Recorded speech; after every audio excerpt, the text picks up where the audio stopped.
My friends, this is a really special episode of the K-Source because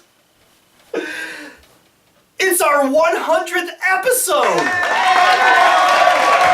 Oh, good for you! This web series is based off of a curriculum that was published by the United States Conference of Catholic Bishops. It's a framework for education on the high school level within Catholic schools.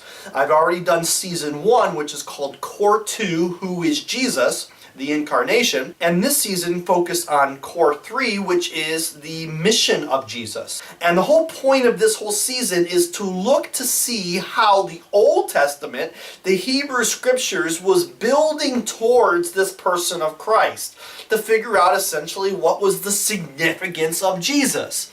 And throughout this season, we've done a lot of what I call typology.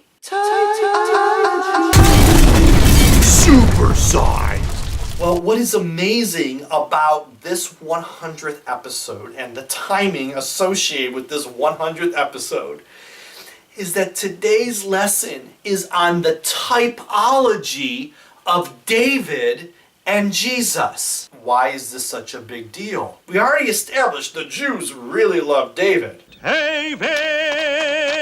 Jesus is sometimes given the title Son of David. Jesus is an extension of David. Not only is Jesus from the birth order or the dynasty, the bloodline of David, as is traced in Matthew chapter 1 and Luke chapter 3, but there are tons of parallels between the person of Jesus and this hero we've been focusing on in this season, King David. So the point of today's episode is to examine what are those similarities. Both of these men, of course, were born in Bethlehem.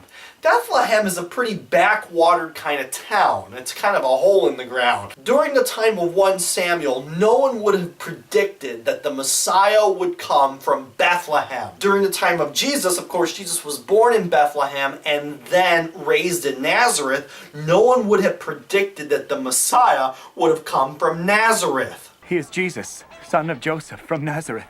Can anything good come from Nazareth?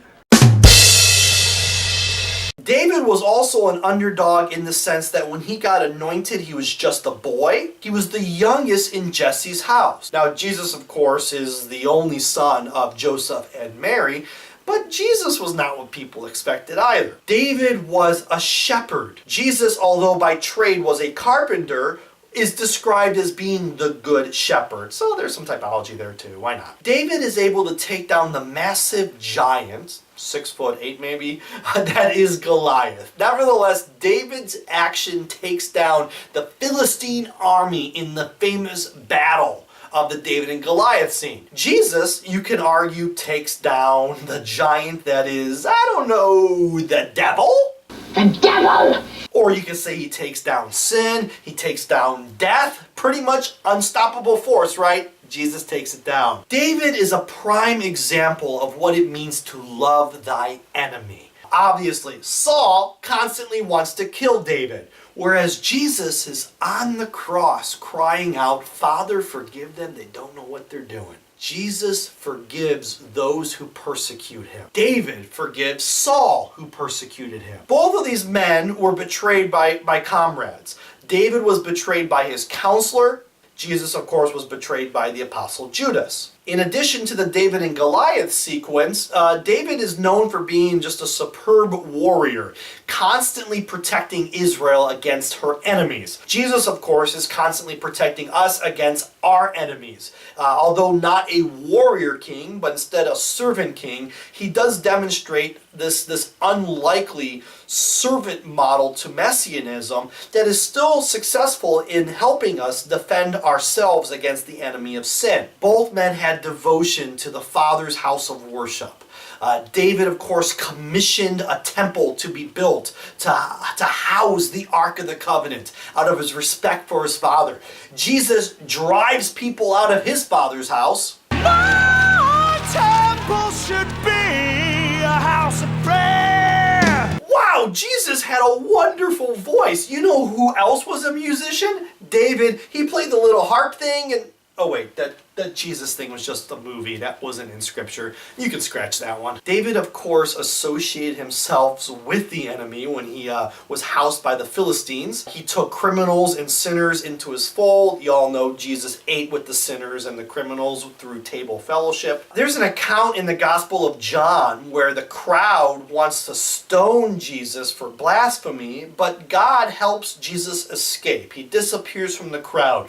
God protects Jesus from his enemies, from death. As you know, God protects David from death, either from the enemies or from Saul.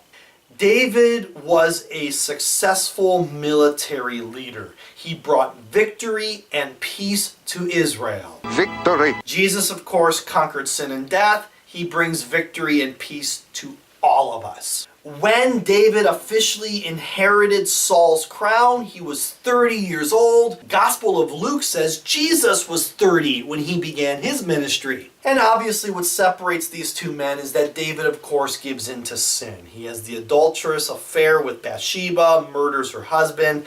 Jesus doesn't do any of that. It's kind of interesting. When I was doing some research on the typology between Jesus and David, there was a message board that talked about how both of these figures loved prostitutes. And I want to call to mind one more thing I said on that last episode, that Bathsheba has received such a bad rap over the last 3,000 years of history. There's no evidence that Bathsheba was a prostitute. She was taking part as prescribed by the Jewish law in a purification ritual. Furthermore, there's no evidence that Mary Magdalene was a prostitute. That's a common misconception. I know Andrew Lloyd Webber's Jesus Christ Superstar portrays her that way. But read your scriptures because that ain't in the Bible. With that said, again, I want to thank you for watching this web series. We're about halfway through the second season. We're going to be wrapping up this period of kings and we're going to move into prophets. So we're almost done. Episode 100 looks very different from episodes 1 and 2 and whatever, the first season. This course is going to examine Jesus. If there's one thing I would ask you all to do as we finish episode 100 is ask yourself, what's the point of all this? Why do we study this? It's like art. What's the point of doing art? Do we study it just because we want to learn it, or are we studying it because we want to live it? And you don't have to be a Christian to live God's message. You just gotta love.